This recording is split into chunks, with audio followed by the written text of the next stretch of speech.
balima cɛ fara muso kan denmisɛnnin fara mɔgɔkɔrɔba kan an b'aw fo dan tɛ foli min na aw ka émission mandi de don toujours plateau des stars an y'a fɔ yan tɛ sɛgɛn k'a fɔ ye ale émission ye émission min bolodalen don Mali kunnafoni point net mɔgɔw fɛ walasa aw kana stressé aw ka to ka nisɔndiya dɔrɔn o hukumu kɔnɔna la an sera an ka jɔgɛlɛn dɔ fana ma bi ale ma nɔgɔn dɛ ale tɛ artiste ye a tɛ dɔnkili la foyi foyi nka quand même a bɛ communication i bɛ o de kɔnɔna la n'est-ce pas awɔ an b'an débrouiller la n tɛna kuma jan bilen n bɛ kuma d'a ma a bɛna a yɛrɛ fɔ an ye Lala bonsoir bonsoir patronne mun ye n ka patronne ye e de ye patron ye an b'aw ka bila de la i m'a ye gawa bolila ka na fo ba kɔfɛ ko in na o diyara an ye an b'i fo i ka nali la an ka plateau sanfɛ voilà an bɛ fɛ sisan i k'i yɛrɛ fɔ an ye bon ne ye Amidu Sako ye n'o ye n tɔgɔ yɛrɛ yɛrɛ bamananw ɲuman na mais bɛɛ bɛ n wele Buya Soko de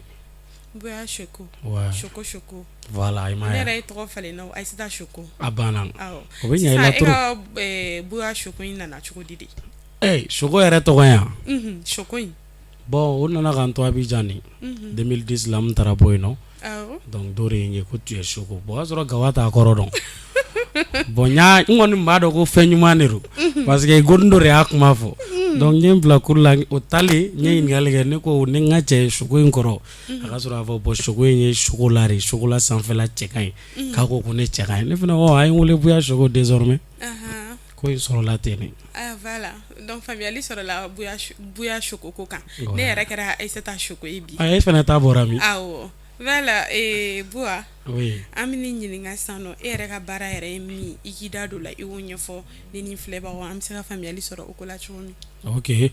bon komi dugu bɛɛ bɛ dugu in tɔgɔya dɔn awɔ pour que avant k'an ka kuma yɛrɛ daminɛ fɔlɔ an bɛ dugawu kɛ Mali Ala ka Mali kisi coronavirus in ko ma fɔlɔ parce que maliyɛnw bɛ ko in ta la légère kulonkɛ ko tɛ quoi n'est-ce pas tiɲɛ yɛrɛ la nin tɛ kulonkɛ ko ye donc an ka dugawu k'an yɛrɛ ye Ala ka dugawu jaabi donc entre parenthèses tu ye bon Buya Soko bɛ baara kɛ Soko communication de la tellement Soko nana ja fo ka entreprise yɛrɛ tɔgɔ kɛ Soko ye n bɛna tila k'o ɲɛf'i ye o sɔrɔla min fɛ an ka taga donc Soko communication de y'an ka boîte ye an bɛ baara kɛ o de la Soko communication kɔnɔna la volet damadamanin de b'a la an ye caman daminɛ mais an m'a bɛɛ daminɛ n'o ye publicité ye an bɛ publicité kɛ bɛɛ bɛ publicité dɔn ka ko fɛnw lakodɔn o ye volet kelen volet filanan ye production ye an bɛ clipw kɛ an bɛ sportw monter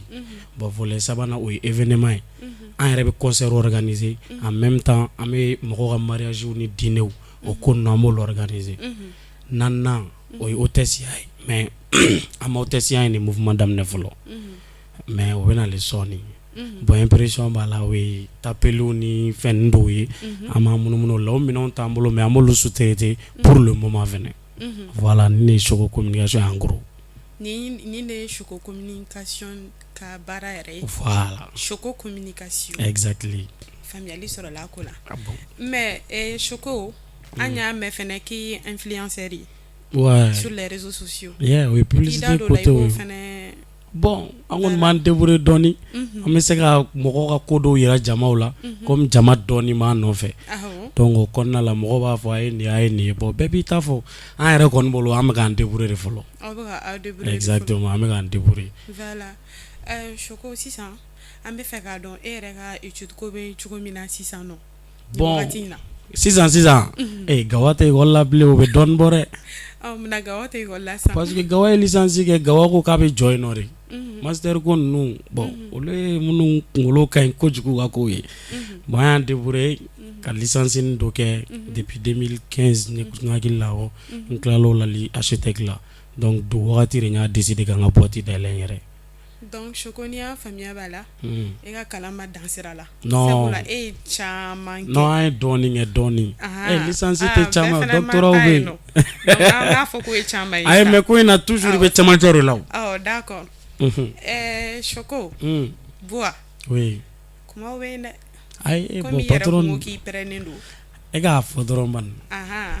i pɛrɛnna n bɛ dɔ ɲɛf'i a kan i tɛ ji dɔɔni min ayi an ka taa a ma gɛlɛya fɔlɔ voilà Buya anw ye rumeur dɔ mɛn ayiwa komi i yɛrɛ bɛ yan déjà an b'an profiter k'a question ni poser kun n'a sɔrɔ tiɲɛ don walima n'a sɔrɔ min don i k'i walawala an ye dɔɔni problème foyi t'a la voilà Buya an y'a mɛn ko e bɛ denmisɛnnin fitinin ninnu voilà se yɛrɛ tɛ minnu ye i bɛ a essayer n'a sɔrɔ talent b'u la i b'u lakodɔn ouais an m'an débrouiller o fana la voilà ko mais dɔw ko ko n'i y'u lakodɔn ko u mana booster u mana lakodɔn kosɛbɛ voilà mais ko wari minnu bɛ sɔrɔ ko bɛɛ bɛ jigin Buya yɛrɛ poche kɔnɔ ouais ko ne de b'o dɔn ko e yɛrɛ de b'o bɛɛ ŋanamu a fara ten de pardon bon voilà ni n bɛ ka kuma las'i ma de ayi ma olu tɛ baasi y'a la o i b'a dɔn ko in ye min ye bɛɛ b'i hakilinata de fɔ mais ko fana tiɲɛma yɔrɔ ye min ye n'i bɛ ko min kɛ e b'a kɛ ko ne de b'o dɔn effectivement est-ce que i bɛ k'a ye denmisɛnnin ninnu filɛ nin ye o mɔgɔ minnu bɛ k'a fɔ ko ne bɛ k'u ka pagaw dun paga ye wari de ne bɛ k'u ka paga dun est-ce que olu b'a ɲɛdɔn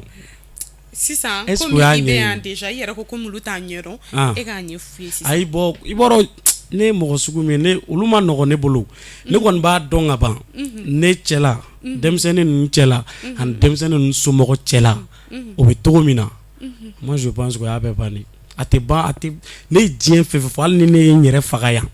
a tɛ dɔw b'u hakilina kan parce que o de b'olu arranger o de b'u arranger ouais donc ça e yɛrɛ i bɛ fɛ k'a fɔ ni min bɛ fɛ ka min miiri o k'o miiri ten voilà parce que ko in ye ala kama ko de e sɛgɛnna explication dili la ayi ma deli ka explication yɛrɛ da ko la ayi ma deli ka explication di ayi ni nin tɛ ma deli ka kuma mais kɛ Buya e k'i da i k'a fɔ ne sa n'a sɔrɔ kuma in ye tiɲɛ walima ayi ni an bɛ studio de kɔnɔ a tɛ bɔ sa non mais ayi sa an k'a labɔ yɛrɛ sa sama awɔ an k'a labɔ sa bon denmisɛnnin ninnu filɛ tala ninnu bɛ na cogo di est-ce que mɔgɔw b'o dɔn fɔlɔ u t'a dɔn voilà denmisɛnnin tala ninnu n'a bɔra sedu la sedu n ka zikiri petini ne y'o de ɲini k'o ye n yɛrɛ de y'o ɲini parce que n y'a ye k'a bɛ se dɔnkili la n y'o ɲini k'o ye n yɛrɛ y'o dɛmɛ n yɛrɛ mais o kɔfɛ a tɔ ninnu bɛɛ nana cogo dɔ de la o i ka dɔn diɲɛlatigɛ sababu de don dɔ de sera n'u ye ne fɛ yen ne tɛ se k'u ka wari dun k'o to o mana o tigi bɛ kɛ min question o ɲininkali bon denmisɛnnin ka wari yɛrɛ tiɲɛ yɛrɛ ka di Ala ye a ɲinɛ bɛ ne la ne t'a fɛ walahi ayi ne bɛ ka ko in kɛ k'olu de dɛmɛ o bon an ka to denmisɛnnin i bɛna dɔw ta dɔnkili o i yɛrɛ b'a dɔn a damadama ni kɔkɔra dɔw tɛmɛna an ka plateau kan petini bɛ jɛmɛ olu ye mun f'e ɲɛna Diablo kɛ ouais Bavier awɔ k'i y'a dɛmɛ kosɛbɛ a y'a f'i ɲɛna ko n bɛ ka wari dun concert yɛrɛ ayi chogo bon anw filɛ nin ko Mali kunnafoni don anw bɛ rumeur mɛn donc an b'i wele ka d'an ka ko ta a sun yɛrɛ kɔrɔ i kɛ pewu sa Mali kunnafoni komi o kuma ninnu cɛman ye ne yɛrɛ da c'est comme si ne mana fɔ togo togo a bɛ kɛ nkalon ye parce que ne y'o de f'i ɲɛna minnu bɛ k'a fɔ ko ne b'u ka paga dun o b'olu arranger donc sisan mais ni denmisɛnnin yɛrɛ nana Mali kunnafoni plateau kan don min na komi don ka ca Ala bolo n'u yɛrɛ nana i t'u yɛrɛ ɲininka an ko t'olu bolo problème foyi t'a la Buya an bɛ tɛmɛ na an ka ko ye hali bi voilà Buya e yɛrɛ bɛ baara in na maintenant ça fait combien d'années a bɛ san joli bɔ sisan ok bon Choco communication tɔgɔ bɛ a bɛ dɔɔnin bɔ dɛ mais bureau de dayɛlɛ la ça fait quoi 5 mois comme ça donc n'i y'a faamuya b'a la e tun bɛ baara kɛ mais bureau de tɛ yen ouais ko bon papier fɛnɛ sɔrɔla depuis 2017 fin 2017 mais au bien avant tout ça an tun bɛ ko nin kɛ n'o de fɔ an y'a kɛ ni kulonkɛ de ye wa a daminɛna kulonkɛni de la an y'a ye musow bɛ sɔrɔ a la an ye musow ɲini ne nana ayi o kɔni o to yen pewu kana nin fɔ ne ye sisan Mayiga Isa n y'a dɔn fɛn dɔw tulo bɛ nin kuma in na kɔni ko musow bɛ sɔrɔ baara in na donc ko o de courage dɔ olu la yoni Choco communication ka na Buya Choco star de tun bɛ yen an ye influenceur minnu fɔ wagati y'a sɔrɔ an ye influenceur ye parce que réseau sanfɛ an tun bɛ 1000 j'aime ni 2000 j'aime ninnu kɛ donc an jamalen don Bamakɔ i m'a faamu mais ne nana ɲɛfɔ yɛlɛmaw ɲɛna ko hey nin ye wagatinin ko de an ka nin kɛ baara ye an bɛ nafa sɔrɔ a la donc an commencera ka boutiquininw daminɛ o y'a sɔrɔ Choco communication tɛ yen mais ne min bɛ boutiquininw plus kɛ an bɛ fɛn misɛnninw kɛ k'an senkɔrɔ parce que visibilité dɔɔnin b'an na voilà ne ye n t'o la ne k'u ma n ko bon ne bɛ n ka structure ni créer o de nana ni Choco communication ye voilà faamuyali caman sɔrɔla i ka nin kuma ninnu an ye question minnu poser kun sisan olu jaabi la sisan Buya ne bɛ fɛ k'a dɔn sisan e yɛrɛ ka baara in kɔnɔna la n'a sɔrɔ i ye nɔgɔya dɔw sɔrɔ a la o ni gɛlɛya dɔw i k'i da don o la i k'olu walawala n ye bon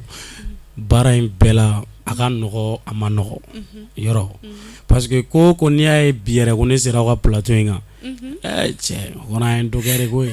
effectivement Allahu akibaru mais mɔgɔw k'a faamuya ko an sigilen don u bɛ ka dɔw b'a fɔ ko in ma gɛlɛn ko téléphone digi ne kɔni b'a dɔn ni ne ye n ka téléphone di u kelen kelen fɛn ma tile kelen u b'a walahi u bɛ téléphone aram bilahi u b'a aram i t'i da don la i ko walawala dɔɔni i bɛ wuli n'a ye i bɛ da n'a ye depuis yen fɔlɔ a ma nɔgɔ hakili ma hakili tɛ sɔn ɲɛ tɛ sɔn mais minnu b'a la u b'a dɔn ni tɔw bɛ yen n ka cɛ yɛrɛ bɔra yan patron bɔra yan Momo bɔra yan Momo ye caman fiyɛ n'a kan n hakili la Momo n ka patron tɛ yan wala Momo nin bɛɛ ye ne ka patron ale ye ne ka patron de ye ayi ne kɔni tɛ patron an ye gawaw de an tɛ bɛrɛ dɔn anw bɛ micro kɔfɛla la an ka taa kabini kɔnɔna la patron wɛrɛ bɛ yen an ka taga ok donc sisan ko in bɛɛ ko bɛɛ an ka baara tɛ dɛ ko bɛɛ daminɛ ka gɛlɛn il faut que jeunes ka faamuya de ko i bɛ bali ka soko communication ye bi alhamdulilayi bi visibilité bɛ yen quoi parce que an bɛ millions de vues kɛ donc ça va dɔɔni mais alhamdulilayi mais a ma daminɛ ten i bɛ page créer i b'i fasa ja k'i fasa ja i bɛ se ka san 2 kɛ ni page ye yanni a ka booster mais denmisɛnninw t'o faamu denmisɛnninw fɛ dɔrɔn k'i bɛ wuli de k'i k'a kan dɔrɔn k'a bɛ na bon minnu fana ye chance sɔrɔ ka san sɔrɔ olu fana kɛlen don k'u yɛrɛ ka acteurs ye k'a kɛ i b'a fɔ k'olu de ye vɛrɛw ye u bɛ ka denmisɛnninw lafili quoi e ko minnu ye san sɔrɔ ouais i y'a fɔ dɛ ne tɛ dɛ e de ko minnu ye san sɔrɔ minnu ye san sɔrɔ olu b'u yɛrɛ kɛ acteurs ye ni vɛrɛw ye wallahi bilahi ko b'i yɛrɛ y'a fɔ sa i bɛ se ka tɔgɔ dama dama fɔ ayi n tɛ se ka tɔgɔ fɔ o yɔrɔ la parce que a yɛrɛ n tɛ se ka tɔgɔ fɔ o yɔrɔ la n bɛ mɔgɔw jogo fɔ cogo di non sira nin tɛ gawa ka ko ye o e tɛ ne sigilen na e k'i da i ka tɔgɔ kelen dɔrɔn ayi sa n bɛ tɔgɔ fɔ cogo di n bɛ ka mɔgɔw ka défaut f'i ɲɛna e b'a la ko n k'olu tɔgɔ fɔ ayi n'i y'a ye défaut ye c'est que i y'a ye dɔ de la mɔgɔ kelen tɛ koyi Mali yɛrɛ kɔnɔna la ni mun ye o de la maliyɛn muso yɛrɛ b'a fɔ fɔlɔ n tɛ star fɛ mun de la u b'a fɔ parce que starw kɛlen don ka tɔgɔ farikolo dɔ de da u yɛrɛ kan i b'a fɔ k'u tɛ adamaden tiɲɛ tɛ wa ni tiɲɛ tɛ bamananw ɲuman kana nkalon minɛ nkalon ma dɛ tiɲɛ don wa tiɲɛ tɛ ayi ne tɛ se k'o témoignage kɛ ne kɔni bɛ yan ne bɛ k'e lamɛn ne ka baara ye lamɛn mais e b'a dɔn an bɛɛ b'o dɔn ok an bɛɛ b'o dɔn star caman bɛ yen bi i m'a ye Mali de la i b'a ye star bɛ yɛlɛ a bɛ tila ka bin effectivement sinon normalement ni star yɛlɛla ka se niveau dɔ ma i man ka bin bilen n'i b'i ka ko kɛcogo dɔn n'o y'a sɔrɔ i bɛrɛ bɛn mɔgɔw ma mais i bɛ bin mun na i bɛ s'i ka baara la i ni mɔgɔw ka di e bɛ bin mun na donc sisan i ka kuma in b'a jira e bɛ s'i ka baara la i b'i ka baara kɛ ka ɲɛ wa e ni mɔgɔ si tɛ se ɲɔgɔn ma ne personnellement e bonya soko hali ne ni fatɔ bɛ jɛ o e ni mɔgɔ ma deli ka kɛlɛ ayi an ka baara in kɔnɔna la i da i k'a fɔ ayi o tɛ yen o tɛ yen mais n'i y'a fɔ ni mun ma kɛlɛ ni dɔ kɛlɛla n'o sera o t'a fɔ ko n'a kɛlɛla effectivement voilà o fana ye tiɲɛ ye kɛlɛ a da kana to i la kuma in ye fɛn dɔ de ye an bɛ baara kelen na il n'est pas dit k'an ye ennemi ye o effectivement o tɛ maliyɛn kɛlen don k'o de kɛ e ni ne bɛ baara kelen na mais o kɔrɔ tɛ k'e ni ne ye ennemi ye i b'i ka baara kɛ ne bɛ ka baara kɛ an bɛɛ bɛ ka an ka bɔfan de ɲini moi je pense que n'aw farala ɲɔgɔn kan o kɔnɔna la par exemple sisan nɔ ne Momo m'a fɔ sisan Momo ye n ka patron ye ni Momo ne bɛɛ bɛ mouvement kelen kɛ côté dɔ fɛ parce que Momo fana influenceur de ye exactly donc Momo ka mouvement bɛ yen ni ne farala Momo kan n ka jama fara Momo kan a ka concert la voilà mais Momo bɛ a bɛ wasa a ka concert bɛ ja mais ne fana ka concert bɛ ni Momo farala ne kan qui est perdant personne voilà ne hakili la an bɛ wagati min na actuellement maliyɛnw kan ka nin yɔrɔnin de faamuya parce que n'an bɛ baara kelen na i ka kuma in de don n'an bɛ baara kelen na dɔrɔn jalousies bɛ créer fɛnw bɛ créer donc olu fɛnw caman ye a bɛ baarakɛyɔrɔ yɛrɛ segin kɔ e tɛna nafa sɔrɔ i ka baara la e bɛ ka mɔgɔ min kɔnɔ o fana tɛ u bɛ ɲɔgɔn senna sumaya quoi don o don m'a kuma fɔ n ko maliyɛnw an ka ɲɔgɔn sen bila an ka ɲɔgɔn tɛgɛ minɛ effectivement c'est vrai voilà bon o de y'an ka idéologie ye ko in na quoi faamuyali caman sɔrɔla o la sisan Choco la patronne Choco communication ou bien communication de don voilà a fila bɛɛ ye kelen i y'a fɔ français n'a anglais voilà an ka kuma daminɛ la i bɔra ni coronavirus ko kuma ye Buwa hali bi an bɛ yɔrɔ min na dɔw ko hali bi ne yɛrɛ bɔtɔla n tulo bɛ mɔgɔw la ko bana in tɛ tiɲɛ ye ko bana in tɛ exister ko bana in ye complot dɔrɔn de sisan ne bɛ fɛ conseil minnu b'e bolo i ka a di voilà pour que mɔgɔw ka faamuyali k'a ko la parce que bana in ma nɔgɔn dɛ. Exactement. Sisan i kɛlen ka ne ɲininka ko dɔw ko ne bɛ denmisɛnninw ka paga dun n ye mun f'i ɲɛna n ko dɔw tɛ da la diɲɛ kɔnɔ quoi ala yɛrɛ de dɔw ci ne t'a dɔn u nana mun na diɲɛ kɔnɔ dɛ mais olu nana nin de kama quoi est-ce que i bɛ ka ye bana min an ko ko ouais ko Mali tɛ dɔwɛrɛ ye Faransi ci foyi t'anw na ka Faransi suit Faransi yɛrɛ bɛ k'a yɛrɛ ɲini ko min bolo u ko k'a dilannen don a bɛ ɲini ka na ban mɔgɔ minnu na olu de m'a dilan o m'o de fɔ Chine jɔn ye puissance ye Chine ni États-Unis Faransi olu de tɛ puissance ye olu de ma bana in dilan bana in bɛ ka jɔn faga a bɛ ka jɔn de faga nin bɛɛ ye mun bɛ yen tuguni o bana mɔgɔ minnu bɛ ka kumaw caya olu bɛ fɛ Ala ka na kuma u fɛ dɛ ayiwa ci f'u ye caméra in filɛ nin ci f'u u bɛ ne dɔn Cidi in na Cidi in ye n ka baara de walayi caméra filɛ ɲɛsin bɛ ka ci la k'u bɛ n dɔn sa ayisa e ka segin ne fɛ e ka segin ci in kan de sisan nɔ Sogo communication ne ko e mun dalen tɛ coronavirus ko la o e bɛ fɛ Ala ka jigin ka na kuma i fɛ dɛ puissance minnu ye sanfɛmɔgɔ ye n'olu ye tubabuw ye an b'a fɔ ko an b'olu le kɔ ko ci foyi tɛ anw na ka tugu olu kɔ olu bɛ yɔrɔ min na bi olu tugu yɛrɛ ɲina mɔgɔ u bɛ ka sa i ko sɛ o mun na e bɛ fɛ mun ka kɛ tuguni ka n'i hakili don i yɛrɛ la dɛ i bɛ sa i ko sɛ olu nɔfɛ n'a tere juguya ma f'u ɲɛna o t'a mɛn dɛ. Faamuyali sɔrɔla a ko la ni mɔgɔ fɛn fɛn ye nin video in lajɛ bɛɛ bɛ sɔn ka da bana ko in na sinon mɔgɔw dalen t'a ko la ne t'a dɔn mun b'u la walayi ne t'a dɔn mun b'u la. Ok voilà Choco communication la patronne sisan nɔ yɔrɔ jumɛn patronne an bɛ continuer n'an ka ko ye hali bi kunnafoli point patronne ɲɛ sisan communication milieu bi bi in na Bamako a man nɔgɔn bɛɛ b'i ka menale bɛɛ b'i ka baaranin kɛ hali ne yɛrɛ ne bɛ se k'a fɔ ne yɛrɛ bɛ communication kɛ ayi dɛ i tɛ se k'a fɔ tɛ dɛ i bɛ ka communication de kɛ parce que voilà anw yɛrɛ ka statut sulen don dɔɔni mais komi aw yɛrɛ ye influenceurs ye aw ka ca dɔɔni sisan ne bɛ fɛ k'a dɔn e yɛrɛ bɛ place jumɛn de occuper n'a sɔrɔ i bɛ première position de la wa walima n'a sɔrɔ e yɛrɛ ma taa yɔrɔ jan i k'i da don ko la ne bɛ fɛ k'a dɔn n'a sɔrɔ e de ye communicateur bɛɛ ka champion ni ne de ye boss ye quoi champion i b'a fɔ ne de bɛ se ni bɛɛ ye ko in na champion kɔni ne tɛ se ni bɛɛ an m'o de f'i ɲɛna an ye gawaw de an bɛ bɛɛ kɛrɛfɛ de ko ye ayi an bɛ k'an débrouiller de o mais sisan e yɛrɛ bolo jɔn de bɛ kan walima e yɛrɛ bolo e kelen dɔrɔn de bɛ bɛɛ sanfɛ sisan ne tɛ mɔgɔ si sanfɛ bɛɛ de bɛ ne sanfɛ ne ɲininka parce que ne bɛ fɛ ka se yɔrɔ min na hali ne m'o daminɛ fɔlɔ donc ne ma foyi kɛ fɔlɔ dɛ e ma foyi kɛ fɔlɔ ye ala ma daminɛ donc tɔw de ye bossiw ye fɔlɔ parce que ne yɛrɛ kunna ne kan ka se niveau min na min ye ne ka vision ye o ma daminɛ yɛrɛ an bɛ daminɛ dɔrɔn fitinin dɔrɔn walayi mais an bɛ tila ka na kunnafoli o y'a sɔrɔ an bɔsilama don problème foyi t'a la komi i yɛrɛ ka kuma kɔnɔna la i y'a yira k'i bɛ nin baara in na a mɛnna donc cela veut dire que i b'a sɔrɔ an ka célébrité dɔw bɛ yen nɔ e kɛra sababu ye k'olu tɔgɔw bɔ est-ce que i bɛ se k'a dɔ damadamani tɔgɔ citer yan nɔ ne ma kɛ sababu ye ka mɔgɔ tɔgɔ bɔ dɛ e ma mɔgɔ si tɔgɔ bɔ ayi ne bɛ genre i bɛ se fɛn dɔ de la dɔrɔn i ni ne bɛ bɛn ne bɛ n ka fangani d'i ma ko in y'o de ye wa n t'a dɔn ne bɛ ka faamu par exemple sisan diɲɛ bɛɛ ko ne ye zikiri seerew la o e ye zikiri seerew la mɛ yɔrɔ a bɛ taa f'i dusukun de est ce que o ye ne nɔ ye o tɛ seereya ne bɛ n ka plusini dɔrɔn de fara k'a banna mɔgɔ tɛ se ka mɔgɔ kɛ mɔgɔ ye koyi i bɛ fɛn dɔ de fara a tigi ta kan ni ne ko ko n bɛ ɲɔgɔn mɔgɔ labɔ la tɛ o n ka dɔ ta sigilen ko n b'o labɔ ka sɔrɔ o tɛ se fɛn dɔ la tan a bɛ se ka kɛ voilà o de la n bɛ k'a fɔ mun bɛ mɔgɔw la fili dɛ minnu b'an ka position na dɔɔni minnu b'an yɛrɛ sanfɛ dɔɔni olu de bɛ ko in kɛ i b'a fɔ jinɛ moriya kɔ mais n'an bɛɛ bɛ tiɲɛ fɔ ɲɔgɔn ye tɔgɔ tɛ yen sa a bɛ na n'o de ye o tɔgɔ tɛ se ka fɔ o an bɛ yɔrɔ min na sisan an tɛ se ka tɔgɔ fɔ kɛ koyi wa n'o de ka di ye problème foyi t'a la ayi non n tɛ se ka tɔgɔ fɔ walayi tɔgɔ tɛ se ka fɔ ne da mais ne kɔni b'a dɔn Mali sanfɛ mɔgɔw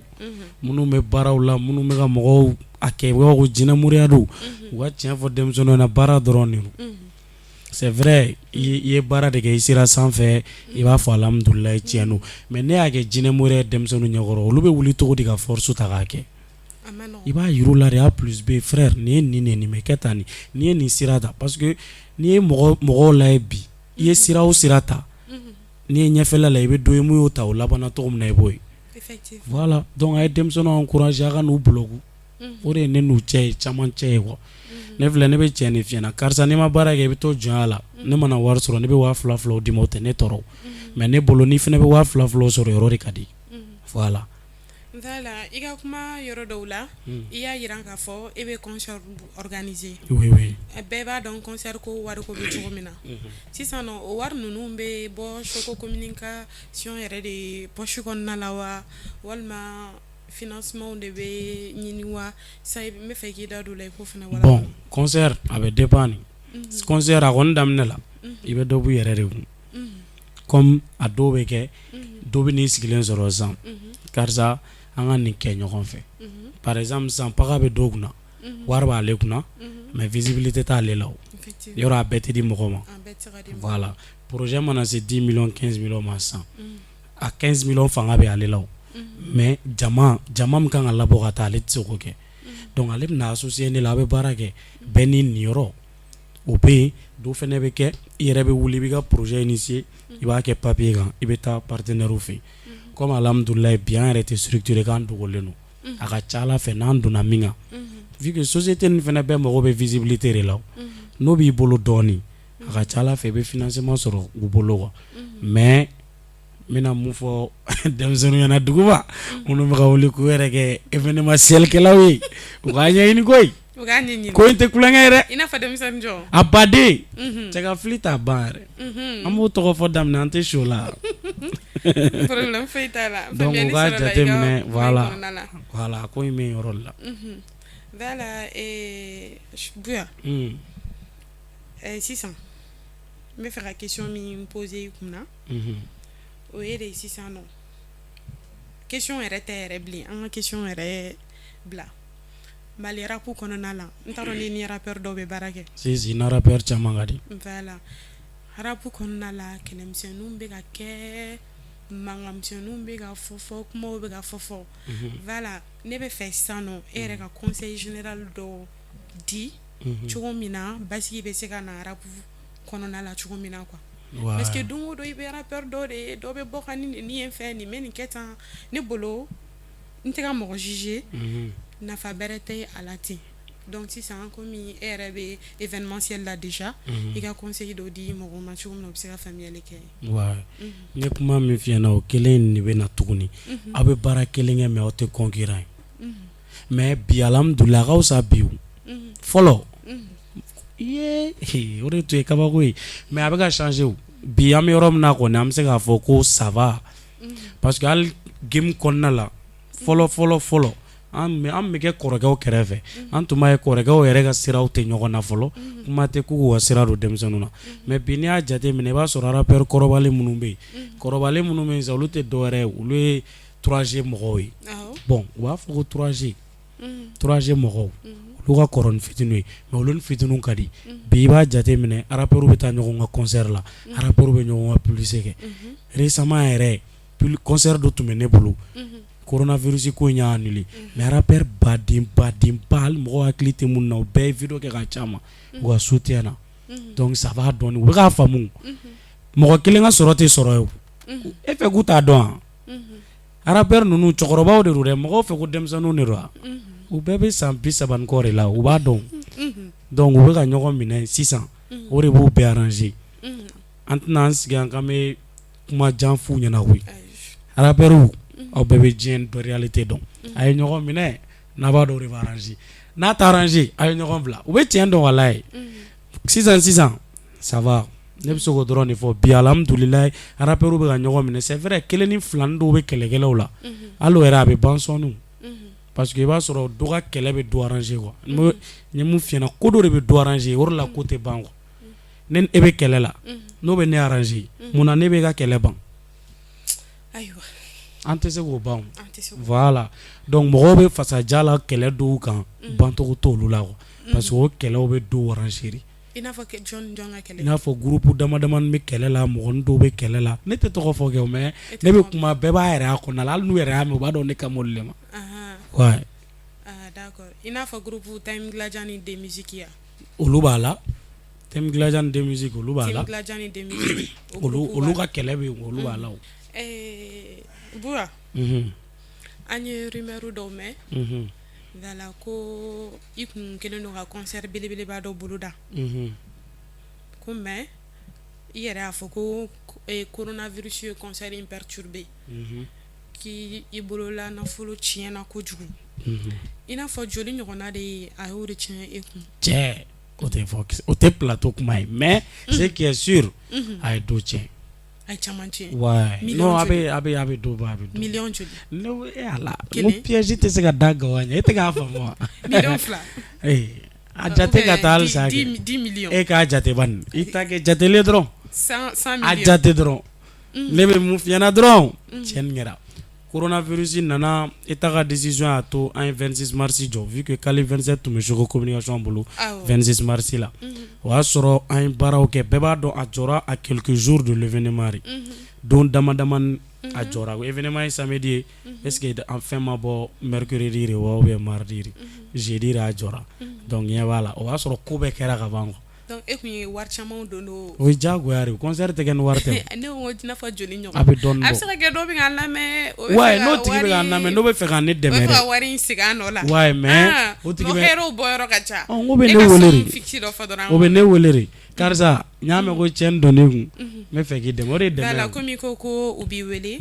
o kuma diyara n ye kojugu an b'an profiter i bɛ numéro dɔ di a bɛ se ka kɛ dɔw bɛ fɛ i n'u ka baara kɛ ɲɔgɔn fɛ tiɲɛ don voilà i bɛ se ka numéro dɔ di i bɛ se ka lasɔrɔ numéro min na ok bon nin bɛ sɔrɔ numéro min na wagati bɛɛ o ye 7 902 81 51 voilà mɔgɔ minnu mɔgɔ bɛ Choco communication na a y'a ka numéro Choco communication a y'a ka numéro di sisan n'aw mɔgɔ bɛ a la numéro in bɛna afficher à bas de notre a kana afficher sa a y'a fɔ k'u bɛ segin a kan ka layɛ de ka segin a kan ka layɛ u b'a la segin dɔɔni a bila ka taa kɔfɛ pour que ka numéro in mɛn o ka ɲi problème foyi t'a la an b'a a ko kɛ ten tɔ voilà Bouba oui patron wagati bɛ fɛ ka koron ah déjà ok n bɛ ka ɲaga sinon ne b'a dɔn e tɛ fɛ ka bɔ an ka studio in kɔnɔna la non a ka studio bɛ firi la dɛ a bɛ firi la yɛrɛ c'est bon Choco communication membre a famille belebeleba mɔgɔw a y'a abonné u ka chaîne na parce que i b'a dɔn ko in ye min ye an ka ɲɔgɔn dɛmɛ n b'o de fɔ toujours an ka ɲɔgɔn sen bila an ka ɲɔgɔn tɛgɛ minɛ n'an farala ɲɔgɔn kan o de bɛ kɛ ko ye